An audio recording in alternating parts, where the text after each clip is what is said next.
উম্মত বলে দাবি করে, যদি ওই নবীর চেয়ার কাদিয়ানীরা দখল করে।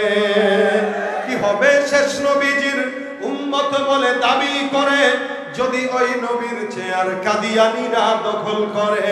নবীজির জন্য যদি রক্তের বহে নদী, নবীজির জন্য যদি রক্তের বহে নদী, তবুও হটবো না এই দাবি থেকে। কি হবে বেঁচে থেকে অযথা বিদ্যা শিখে, যদি না করতে পারি শোষণবিহীন সমাজটাকে। নবীর পরে কোন নবী বলেছেন কে? এটা আল্লাহ সব নবীদেরকে নাম ধরে বলল।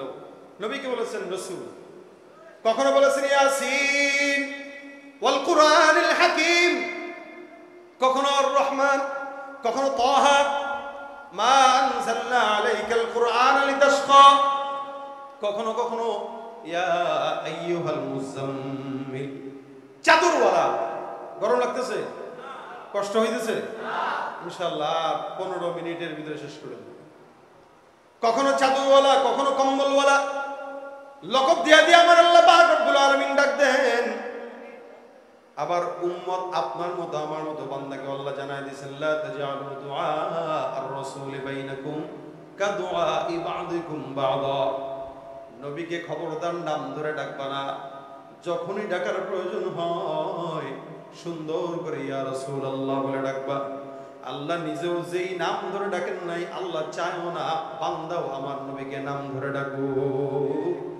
আর এই নামটাকে আল্লাহ পাক রব্বুল আলামিন এত মহব্বত করে বানাইছেন, যার কারণে আমার আল্লাহ নিজে মুহাম্মদের নাম নিজে আল্লাহ পাক আগের থেকেই রেখে ঠিক করে দিয়েছে। একটা মুহাম্মদ, একটা আহমদ। আহমদটা আল্লাহ পাক আখিরাতের জন্য রেডি রাখছেন, মুহাম্মদটা দুনিয়ার জন্য রেডি রেখে দিয়েছেন। এই দুটো নাম দিয়েছেন কে? আল্লাহ রাখছেন, নিজে আল্লাহ। এজন্য কোন ঘরে মুহাম্মদ নামে ব্যক্তি থাকা মানে ওই ঘরে ভরপুর বরকত হওয়া। মুহাম্মদ নাম এটা বরকতি নাম। এই নামের মানুষগুলা ভদ্র হয়, এই নামের মানুষগুলা বরকতময় হয়। ভাইরা আমার, এই জন্য আল্লাহ পাক রব্বুল আলামিন গোটা দুনিয়ার কাফির বেঈমানরা পাগল বললেও রাসূলকে আল্লাহ পাক আশ্বাস দিয়ে দিয়েছেন, টেনশন নাই, আপনি একা, কিন্তু আপনি পাগল না। সারা দুনিয়া আপনার বিপরীতে গেলে এরা পাগল, আপনি এক নাম্বার এবং শ্রেষ্ঠ মানব। শ্রেষ্ঠ মানব, শ্রেষ্ঠ, একটু জোরে বলেন, শ্রেষ্ঠ বলেন তো। সমগ্র মাখলুকাতের ভিতরে সবচাইতে শ্রেষ্ঠ কে? এখন কাউকে যদি আমরা মানবের কাতার থেকে বাদ দিয়ে দেই, সম্মান দিলাম না কমা দিলাম? কথা বুঝেন নাই? রসুলকে মর্যাদা দিতে যায় যদি মানুষের কাতার থেকে দূর করে দেন, তাহলে আশরাফুল মাখলুকাতের যে দাম, ওটার থেকে রসুলকে বের করে দিলেন। তার মানে আপনি দাম বেশি দিয়েছেন না কম দিয়েছেন? বাস, যারা বোঝার বুঝে গেছেন না? সুতরাং রসুল কি মানব, তবে শ্রেষ্ঠ মানব, তবে শ্রেষ্ঠ মানব, যার মতো মানব এই দুনিয়াতে আসাও নাই, আসবেও না। এই জন্য আল্লাহ পাক রব্বুল আলামিন বলেছেন, এই মানবকে খুশি করো, আমি আল্লাহ তোমাকে খুশি করে জান্নাত দিয়ে দেব। আর কিছু না, খালি রসুলকে খুশি করবেন তো জান্নাত পেয়ে গেছেন। এই জন্য আল্লাহ রসুল বলেন, সাহাবীরা কয়, হুজুর আমাদের কাছে আমল আখলাক কিচ্ছু নাই, আপনার কাছে কি জান্নাত পাবো? রাসূল সাল্লাল্লাহু আলাইহি ওয়াসাল্লাম বলতেছেন, কিচ্ছু দরকার নাই, মহব্বত আছে তো বলে আছে, মহব্বত থাকলে আমার সাথে জান্নাতে যাবে। যে রাসূল সাল্লাল্লাহু আলাইহি ওয়াসাল্লামকে আল্লাহ পাক সম্মান মর্যাদা দিতে যায় এতটুকুন জায়গায় নিছেন, আমি আপনি সারা রাত কেন কোটি কোটি বছর হায়াত পাইলে, জিবরিলের মতো হায়াত যদি পাই, আমাদের বর্ণনা করার জ্ঞান শেষ হবে, রাসূলের মর্যাদা শেষ হবে না। খালি এতটুকু বললাম, রাসূল সাল্লাল্লাহু আলাইহি ওয়াসাল্লাম পাগল না, এবং যে আখলাক নিয়ে এসেছেন ওটা সত্য। কোন সংসার শুকায় যাবে তখন আমরা পানি খাবো, কহা বুদ্ধি ভালো, ঠিক আছে। বৃষ্টি আসলো, সবাই মিলে বৃষ্টির পানি খেলো, বাস আল্লাহর রহমতে সব এখন আবল তাবল বকা শুরু করে দিল। মানে কি? পাগল হয়ে গেছে। যারা যারা বৃষ্টির পানি খাইছে, অর্থাৎ এই এলাকার অত্র অঞ্চলের সব পাগল। ভালো আছে কয়জন? কথা কয় না, বাদশা আর উজির, এই দুইজন মিলে খালি ভালো আছে কোনো মতে আল্লাহর রহমতে।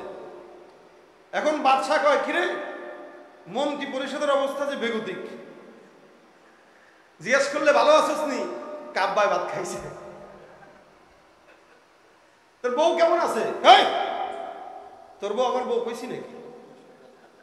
বুঝেন না, পাগল যেমনি কথা কয়। সব পাগল, আজীব হাল। ডানে তাকাইলে পাগল, বায়ে তাকাইলে পাগল, সামনে তাকাইলে পাগল। এখন বাদশা কয়, এই তোরা বৃষ্টির পানি খায় পাগল হইছিস? উজিরে কয়, কি করা যায় রে, সব তো পাগলের পাল্লায় বললাম। উজির পরের দিন এসে সংবাদ শোনায়, এই রাজা মশাই বলে কি, বাইরে তো বিশাল বড় আন্দোলন। কত জুলাই? কথা কয় না? হ্যাঁ, ৩৬শে জুলাই। চতুর্দিকে আন্দোলন। আন্দোলন কি? এক দফা এক দাবি। এ আমাদের মতো সুস্থ মানুষের দেশে এই উজির আর বাদশাহী পাগল মানুষে কেমনে রাষ্ট্র চালায়? এটা হয় না। এ দিল্লি পাঠায় দেয়। কই পাঠায় দিবে? এক দফা। কথা কয় না? এক দফা। কার বিরুদ্ধে? থাক, নাম নিয়ে না, আমি তো বাদশার কথা কইতেছি। বাদশা কয় কি? চতুর্দিকে সব আন্দোলন করতেছে, আমরা নাকি পাগল? আর চতুর্দিকে সব পাগল হয়ে গেছে, আমাদেরকে পাগল বলে কে? কই সব পাগলের পাল্লা যে আমরা দুইজন পড়ছি, এখন এদের চোখে আমরাই পাগল হয়ে গেছি। আমি যতই কই যে আমি ভালো, এরা কেউ বিশ্বাস করবে না। বাদশা কয়, উজির তাহলে একটা কাজ করো, বৃষ্টির পানি কাঁচায় মাচায় কারো থেকে নিয়ে কিছু পাওয়া যায়, একটু নিয়ে আসো। এই পাগলের দেশে থাকার চাইতে পাগল হওয়াই ভালো। এই রাজা মশাই একা পাগল হওয়ার এই পেরেশানি কেন? কারণ সে একা সুস্থ, কিন্তু পড়ে গেছে পাগলের মাঝখানে। সবাই মনে করতেছে সে পাগল। মক্কার সব কাফের বেঈমান পাগল। রাসূল সাল্লাল্লাহু আলাইহি ওয়াসাল্লাম পড়ে গেছে পাগলের মাঝখানে, এখন এরা মনে করতেছে রাসূল পাগল। আসলে কি নবী পাগল না এরা পাগল? জোরে বলেন, নবী পাগল না তারা পাগল। এজন্য স্রোতের বিপরীতে কোনো একজন যদি হকের পক্ষে থাকে, সারা দুনিয়ার মানুষ তার বিরুদ্ধে গেলেও হক যেখানে, ওই হক সবাই মানতে পারলেও সত্য, না পারলেও সত্য। হকের পক্ষে যে থাকবে, বিজয় তার অনিবার্য। ঠিক কিনা জোরে বল? এজন্য হকের পক্ষে থাকবেন তো ইনশাআল্লাহ? আল্লাহ কবুল করুক, জোরে বলেন আমিন। ভাইরা আমার, ইমাম আযম আবু হানিফার আরেকটা ঘটনা মনে পড়লো, বলি শুনেন। ইমাম আযম আবু হানিফা রাহমাতুল্লাহ আলাইহির ওস্তাদ, একদিন উনি বিপদে পড়ছেন এক কথা বইলা। বিয়ে করছেন তো আপনারা? কারা কারা করছেন হাতটা তুলে দেখা। মাশাআল্লাহ, অনেকেই করছেন। না, অবিবাহিতদের সাথে এগুলো কোনো আলোচনা নাই। তা আবু হানিফা রাহমাতুল্লাহ আলাইহির ওস্তাদ বিয়ে করছেন, মুরব্বী মানুষ হয়ে গেছে। অনেক সময় ওস্তাদের যে ছাত্র আপডেট হয় না, তা আপডেট ছাত্র হয়ে গেছে ইমাম আযম আবু হানিফা। তা তো তাবেঈ। উনার ওস্তাদ বলতেছে, বাবারে এই তোর আম্মা জানের সাথে আর পারি না, খালি এলোমেলো করে। আজকে রাগের ঠেলায় বলে দিছি যে ফজরের আগ পর্যন্ত, এশার পরে তোর আম্মা জানের সাথে আমি একটু গল্প সল্প করবো, প্রেম প্রীতির। আমার সাথে কথা কয় না। তা আমি রাগের ঠেলায় বলছি, যদি ফজরের আগ পর্যন্ত কথা না বলো তুই তালাক। ফজরের আগ পর্যন্ত কথা না বললে আন্দাগুন্দা তালাক বললেন না। আমাদের দেশে এখন তালাকটা অনেক বেশি সহজ হয়ে গেছে। আর যদি মোটামুটি একটু ওই কি খায় এসে এটা বউরে আম্মা ডাকা শুরু করে। সেদিনে এক সংবাদে দেখলাম একজন বলতেছে, আমি আমার মায়ের মতো বউ পাইছি। বুঝছেন নি অবস্থা? মায়ের মতো বউ পাইছি। বউরে কখন যে আম্মা বানায় দেয় নিজেরও হুঁশ নাই। তো হযরত তার বিবিরে বলে দিছে, শর্ত ফজর পর্যন্ত যদি কেউ তুমি আমার সাথে কথা না বলো তাহলে তালাক। এখন তো টেনশনে পড়েছে। বউ কয়, সুযোগ পাইছি, তোর মতো বুড়ার ঘর যে এতদিন ধরে করতেছি একটু বেশি, আজকে আর জিন্দিগিতেও কথা বলবো না। ফজর হোক, 2 ফজর হোক, কথা তোর সাথে নেই। এখন কই যাবে কয়েকজন হুজুরের কাছে দৌড়াইছে, এই বাবারে কস না কি? সবাই বলে তালাক। কারণ ফজর পর্যন্ত কথা না বলে তো তালাক, শর্ত দিয়ে দিছে। মনে করেন 100 হুজুরের কাছে গেছে, 100 হুজুরই কয় কি? তালাক। হুজুর তো সবাই, সব কি আর এক? অবশ্য চিন্তা করে, ছাত্র তো আমার সবার পর একটা আছে, সবগুলো যেখানে ফেল, আসল্লাহর কাছে সেখানে যাব। ইমামে আযম আবু হানিফার কাছে দৌড় দেয়। ও বাবা, বলে কি? বিপদে পড়ে গেছি, তোমার আম্মারে বলছিলাম ফজরের নামাজের আগ পর্যন্ত, আজানের আগ পর্যন্ত কথা না বললে রাত্রে তালাক।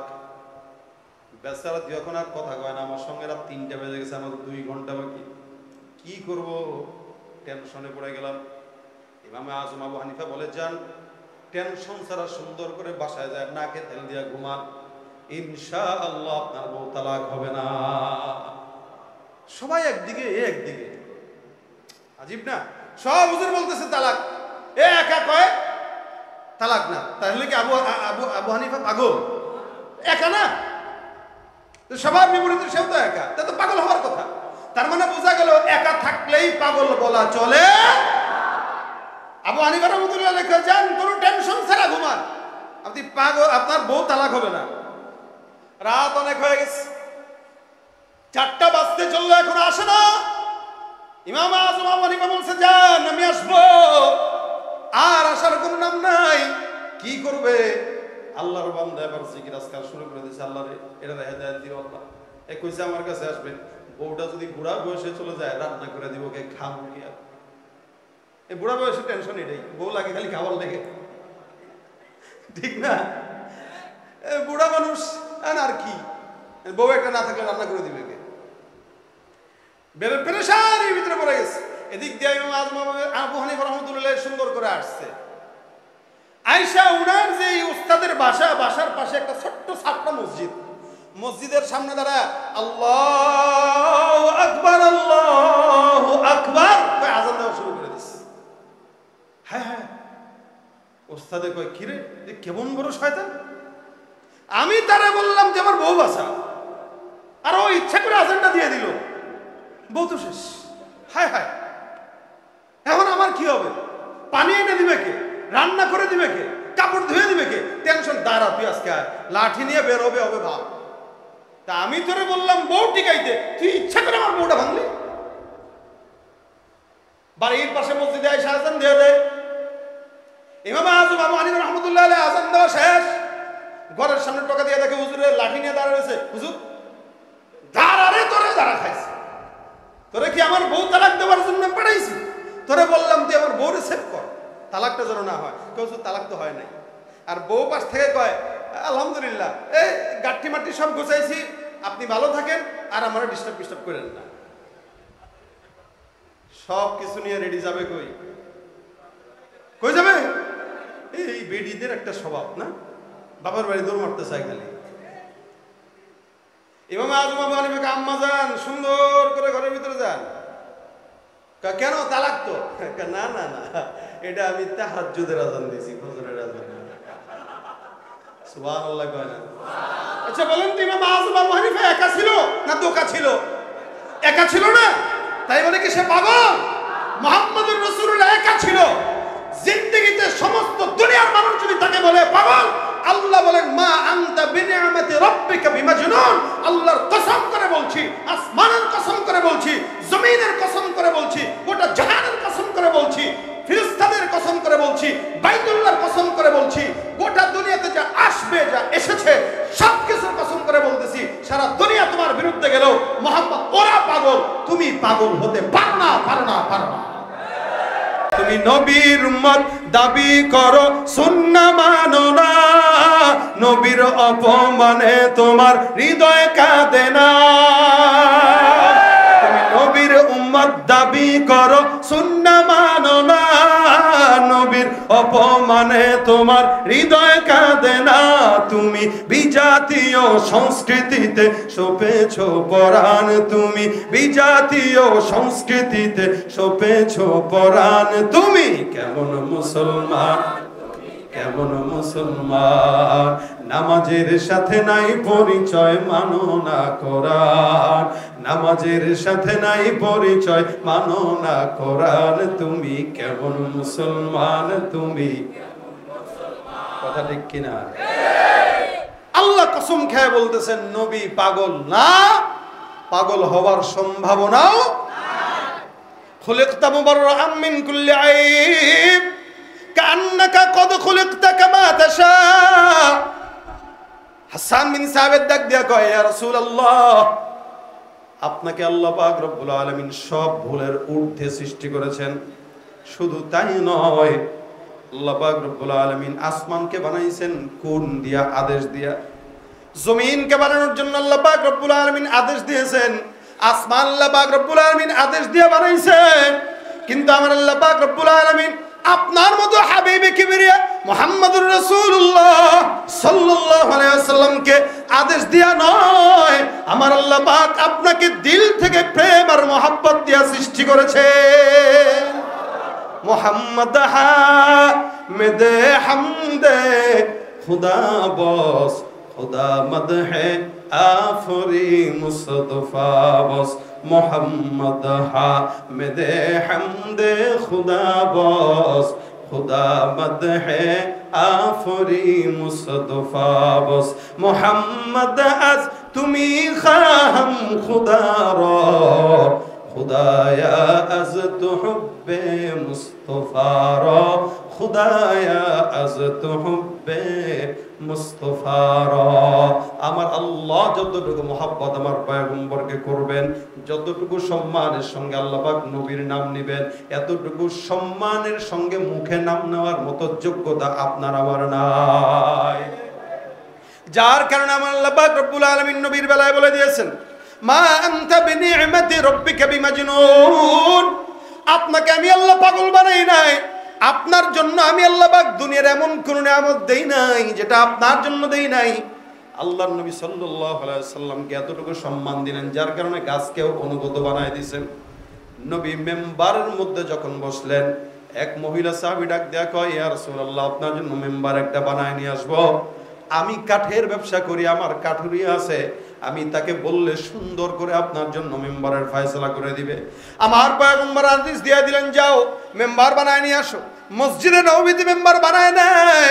পয়গম্বর মসজিদে নববীর মেম্বারে সর্বপ্রথম যখন বসলেন, আমার পয়গম্বর বসলেন, সাহাবা একরাম বলে, আমরা নবী মেম্বারের মধ্যে বসার পর আমরা নিজের কানে শুনলাম এতদিন পর্যন্ত পয়গম্বর যে গাছের সঙ্গে টেক লাগায় খুতবা দিয়েছে, আল্লাহর নবী মেম্বারে বসার সাথে সাথে ওই গাছ থেকে কেমন যেন ফুপিয়ে ফুপিয়ে কান্নার আওয়াজ শুনতে পেলাম। যেই গাছের সঙ্গে আমার পয়গম্বর টেক লাগায় খুতবা দেয়, ওই গাছটা পর্যন্ত পাগল, চোখের পানি ছেড়ে কান্দে। সাহাবা একরাম যখন পয়গম্বরকে বললেন, পয়গম্বর বলেন, আমিও শুনলাম, তোমরা যেমন শুনেছো আমিও তেমন শুনেছি। আমার পয়গম্বর নামলেন, মেম্বার থেকে নেমে পয়গম্বর সুন্দর করে গাছের সঙ্গে মাথাটা লাগাইলেন। নবী আমার মাথাটা যখন লাগায় কানটা দিলেন, হাতটাকে সুন্দর করে বোলায় দিয়া রাসূল বলতেছেন, গাছ থামো, তুমি কি চাও আমি দোয়া করে দিব, আল্লাহ এই গাছটাকে তুমি তরতাজা বানায় দাও, যেই তরতাজা গাছটা কিয়ামত পর্যন্ত ফল দিবে, তোমার উম্মতরা মদিনা আসলে ফল ভক্ষণ করতে পারবে। কাকে বলতেছে? খেজুর গাছ। যেই খেজুর গাছের আগাও নাই, গোড়াও নাই, শুকনা কাঠ, এই খেজুর গাছ থেকে কান্নার আওয়াজ। আমার পয়গম্বর মাথার হাতটা খেজুর গাছের মধ্যে বুলায় আর ডাক দেয়া, আমি যদি আল্লাহর কাছে দোয়া করি তুমি বিশাল বড় গাছ হবা, বলো রাজি কিনা? খেজুর গাছ মনে মনে পয়গম্বর কেমন হয় শোনায় দিলেন, রাসূল আপনি যেই দোয়া করতেছেন এই দোয়া আমি সন্তুষ্ট না। মনে রাখবেন, নবী আর আপনি আমি এক নয়। নবী গাছের সঙ্গে কথা বললো, গাছ জবাব দিল, পয়গম্বর শুনছেন। নবী আমার ডাক দেয়া কয়, তাহলে কি দোয়া করব বলো? গাছ আবার ডাক দেয়া কয়, রাসূল দোয়া করেন, দুনিয়াতে আপনি যেমন করে আমার সঙ্গে টেক লাগায় খুতবা দিয়েছেন, আল্লাহর কসম যেন আল্লাহ পাক জান্নাতেও পয়গম্বর আপনার সঙ্গে আমাকে রেখে দেয়। ওই জান্নাতের ভিতরে আমি যদি সব পেয়ে যাই, হে রাসূল জমিনের মধ্যে আপনি আমার সঙ্গে টেক লাগায় খুতবা দিয়েছেন, আর জান্নাতের ভিতরে যে যদি আপনার সঙ্গে থাকি আর আমার কোনো পেরেশানির কারণ নাই। আল্লাহর নবী দোয়া করেন, আল্লাহ সাহাবা একরাম সাক্ষী থাকো, যেই গাছটা আমি রাসূলের বিরহের মহব্বতে কান্না করে, আমি পয়গম্বর বললাম এই খেজুর গাছটা আমি রাসূলের সঙ্গে আল্লাহর জান্নাতে যাবে। একটা শুকনা খেজুর গাছের ডাল আমার পয়গম্বরের সঙ্গে মহব্বতের কারণে যদি জান্নাতে যেতে পারে, নবী সাহাবা একরামদেরকে বলেন, ইন্নাকা মা'a মান আহবাবতা, মহব্বত যদি তোমরা রাখো, আল্লাহর কসম জান্নাতের মধ্যে আমার সঙ্গে 24 ঘন্টা তোমাদের বসবাস হয়ে যাবে। तुकु जाओ अहमद सुन्नत कुजा बा मोहम्मद कैबुद निस्बत तोरा जहाँ तक है रुबूबियत खुदा की वहाँ तक है रिसालत मुस्तफा की वहाँ तक है नबूवत मुस्तफा की। আমার পয়গম্বর যদি আসমানের আল্লাহ যদি হয় আমার আল্লাহ, আসমানের নবী আমার মুহাম্মদুর রাসূলুল্লাহ, জমিনের মালিক যদি হয় আল্লাহ, জমিনের নবী মুহাম্মদুর রাসূলুল্লাহ, পাহাড়ের মালিক যদি হয় আল্লাহ, পাহাড়ের নবী মুহাম্মদুর রাসূলুল্লাহ, ওই গাছের মালিক যদি হয় আল্লাহ, গাছের নবী মুহাম্মদুর রাসূলুল্লাহ, সমুদ্রের মালিক যদি হয় আল্লাহ, সমুদ্রের নবী আমার মুহাম্মদুর রাসূলুল্লাহ, গোটা বিশ্ববাসীর মালিক যদি হয় আল্লাহ, গোটা বিশ্ববাসীর নবী মুহাম্মদুর রাসূলুল্লাহ, কাফেরদের মালিকও যদি হয় আল্লাহ, কাফেরদের নবী মুহাম্মদুর রাসূলুল্লাহ, অর্থাৎ গোটা বিশ্বের বুকে যত জায়গায় আমার মাওলার রুবুবিয়ত আছে, আল্লাহর কসম তত জায়গায় আমার পয়গম্বরের রুবুবিয়ত নয়, আমার পয়গম্বরের নবুবিয়ত আছে। যত জায়গার মালিক আল্লাহ, তত জায়গার নবী মুহাম্মদুর রাসূল। আমার আল্লাহ পাক পয়গম্বরকে বরকত দিতে যায়, এত বরকত দিয়েছেন যার কারণে উট পর্যন্ত নবীর কাছে বিচার দেয়, ঘোড়া পর্যন্ত নবীর কাছে বিচার দেয়, খাবার দেয় না, উটকে আটকায় রাখে। আল্লাহর নবী সাল্লাল্লাহু আলাইহি সাল্লামকে উট মাথা দিয়ে এমনি এমনি ডাক দেয়। নবী উটের সামনে গেছেন, তাকায় দেখেন উটের চোখ থেকে পানি বের হয়। উট রাসূলের কানে কানে সুন্দর করে আমার মাওলা উটের জবানটা খুলে দিয়ে দিয়েছে। উট ডাক দেয়া কয়, হুজুর মালিকটা আমাদের 24 ঘন্টা খাটায় কিন্তু খাওন দেয় না, আপনি তারে বলে দেন আমার যেন কষ্ট না দেয়। এই জন্য আমার আল্লাহ ডাক দেয়া বলো, মা আরসালনাকা ইল্লা রাহমাতাল লিল আলামিন। আল্লাহু আকবার। নবী আমার সমস্ত বাসীর জন্য রহমত। আমার পয়গম্বর প্রস্রাবখানার যখন যখন প্রয়োজন হতো নবী প্রস্রাব করতে যেতেন, দুপাশের গাছকে ডাক দেয়া বলতেন, এই গাছপালা আসো। নবী ডাক দেওয়ার সাথে সাথে ওই দুপাশের গাছগুলো এসে সুন্দর করে এমনি দাঁড়ায় যেত রাসূলের জন্য। এখন তো আমাদের টয়লেট আর বাথরুম আমাদের ঘরের ভিতরে, রাসূলের জামানায় টয়লেট ঘরের ভিতরে ছিল না। নবীর জামানায় টয়লেট ছিল মসজিদ থেকে, ঘর থেকে অনেক দূরে। নবী যখন বাহিরে যেতেন, কোন জায়গায় যেতেন, নবীর জন্য অটো টয়লেটের ব্যবস্থা আমার আল্লাহ করে দিতেন। খালি গাছকে ইশারা করে বলতেন, আসো আমার একটু ইস্তেঞ্জার হালত, তো গাছ চতুর্দিক থেকে এসে নবীর জন্য দেয়াল দিয়া টয়লেটের ব্যবস্থা করে দিতেন। এটা ছিল মুহাম্মদুর রাসূলুল্লাহ। ভাই এতে সম্মান আর কে কারে দেয় বলেন? আপনার দলের কর্মী আপনার সম্মান ততটুকু দিবে যতদিন আপনি টাকা ছড়াবেন, টাকা নাই তো সম্মানও নাই। এরপরেও আপনি আপনার দলের আদর্শকে বাস্তবায়নের জন্যই স্লোগান দেন, কিন্তু আল্লাহর কসম উম্মতে মুহাম্মাদি শুধুমাত্র মুহাম্মদের আখলাককে দেশে বাস্তবায়নের জন্যই স্লোগান দেয়। কথা বলেন ঠিক কিনা? এটা হলো উম্মতে মুহাম্মাদির আখলাক। আমি আমার দলের লিডারের আখলাক বাস্তবায়নের জন্য স্লোগান দেই, কিন্তু উম্মতে মুহাম্মাদি নবীর উম্মত যারা, এরা নবীর আদর্শ বাস্তবায়নের জন্য স্লোগান দেবে। এটাই হলো নবীর আদর্শের বাস্তবায়নের কাজ। ভাইরা আমার, দেখেন আল্লাহ পাক রব্বুল আলামিন নবীকে কত সম্মান দিলেন, যার কারণে কোরআনে আল্লাহ পাক সমস্ত নবীদের নাম ঘোষণা করলেন। ইয়া আদম, ইয়া নূহ, ইয়া ঈসা, ইয়া ইব্রাহিম, ইয়া মূসা, ইয়া জাকারিয়া, ইয়া ইয়াহইয়া, সব নবীদেরকে আল্লাহ পাক নাম ধরে ধরে ডাকলেন। কিন্তু আপনার আমার নবীকে একটা জায়গাতেও কেউ বলতে পারবে না ইয়া মুহাম্মদ বলে ডেকেছে। সুবহানাল্লাহ। ঘুমায় গেছেন? ঘুমান কারা কারা হাত তুলেন। সজাগ আছেন নি? ঘুমায়? ঘুমাসে? দাঁড়াও, ও ক্যামেরা চালাইতেছে।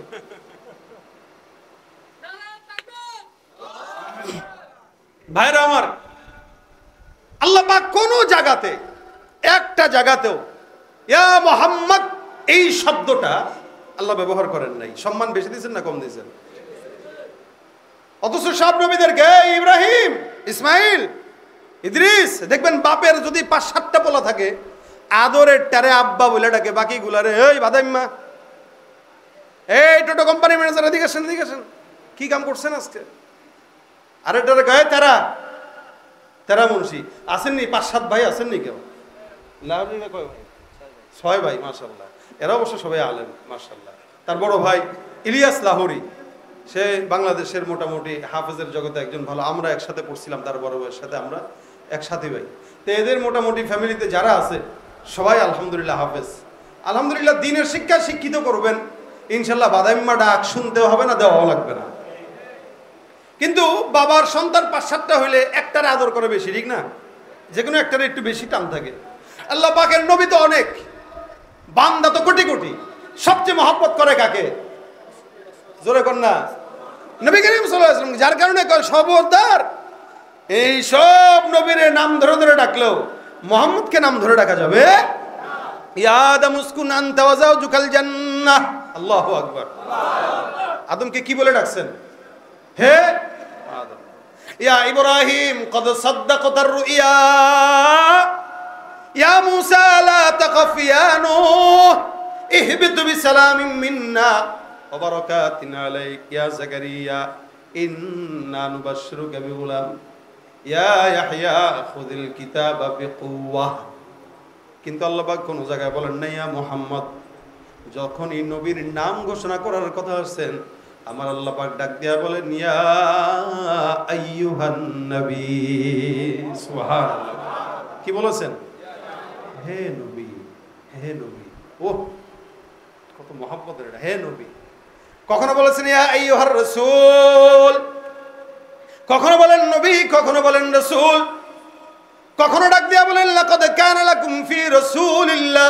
নাম আনছেন কিন্তু রাসূল শব্দটা লাগাই দিয়েছেন।